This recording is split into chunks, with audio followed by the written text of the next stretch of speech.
The lights of the America's Got Talent stage shimmered like stars scattered across a velvet sky. The audience buzzed with excitement, whispering, laughing, scrolling through their phones, unaware that tonight, they were about to witness something unforgettable. Backstage, a thin, nervous 14-year-old boy stood alone, clutching a battered guitar.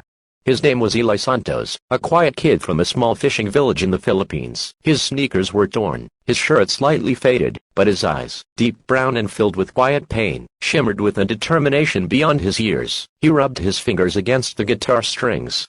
The wood was chipped, scratched, and weathered, but it was his most precious possession. His father had carved it by hand years ago, before he passed away in a storm at sea. Since that day, the guitar had become more than an instrument. It was Eli's only connection to the man who had once sung him lullabies under the dim glow of a single candle. Now, standing backstage thousands of miles away from home, Eli whispered to himself, "This one's for you, Papa." When the stage manager called his name, Eli's heart nearly stopped. He took a deep breath and stepped onto the bright stage. The judges looked up. Simon Cowell leaned forward, scanning the boy curiously. Heidi Klum smiled softly. Sofia Vergara tilted her head, and Howie Mondel gave him an encouraging nod. Simon spoke first. "What's your name, young man?" "Eli Santos. I'm from the Philippines," he replied, his voice trembling slightly. "What will you be doing for us today?" "I'm going to sing Hotel California." Simon raised his brows. "That's a big sign," he said. "Why that one?" Eli took a breath. "It was my father's favorite. He used to sing it before he died. I want to sing it for him tonight." A hush fell over the crowd. Even the judges exchanged glances, the kind of look that said this might be special. The lights dimmed. A single spotlight fell on Eli. He closed his eyes, strummed the first chord, and time seemed to stop. His voice was fragile at first, trembling like a leaf in the wind. "On the dark desert highway, cool wind in my hair." The audience grew silent.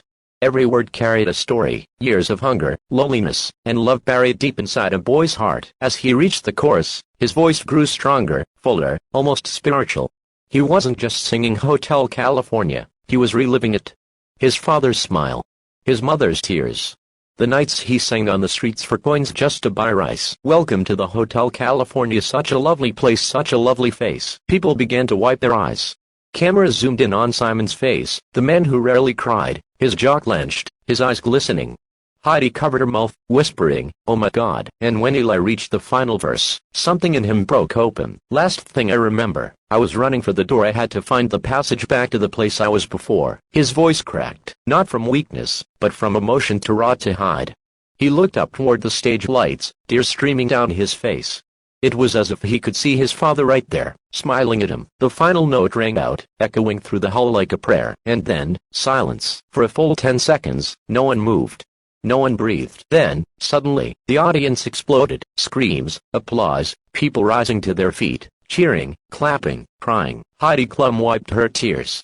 That was one of the most beautiful things I've ever heard," she said softly. Sophia added, "You didn't just sing, you made us feel every word." Howie leaned forward.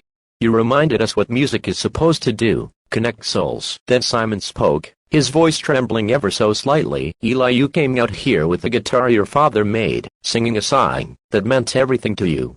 And in 3 minutes, you made the whole world stop and listen. This was magic." Simon stood up. "You know what, Eli?" He looked at the other judges. "I think this moment deserves something more." He placed his hand on the golden buzzer. Eli's eyes widened, tears blurring his vision. "This is for your father," Simon said, and slammed his hand down. The golden confetti burst into the air like a storm of light. The music swelled, and Eli dropped to his knees, crying into his hands as gold rained down upon him. The judges stood, clapping, some crying openly. As he stood up, his tiny frame surrounded by sparkling gold, Eli looked up toward the ceiling, whispering, "I did it, Papa, I finally did it." The crowd chanted his name. "Eli! Eli! Eli!" Simon came up on stage, and hugged him tightly. "Your father would be so proud," he said softly. "Never stop singing, all right? You were born for this." Eli could barely speak. Thank you so much." The video of his performance went viral overnight. Within hours, millions had watched and shared it. People around the world were moved by his story, a boy who lost everything but still found the strength to sing from the heart. News outlets called him the boy who made Simon cry. Donations flooded him for his family. Music producers offered him contracts.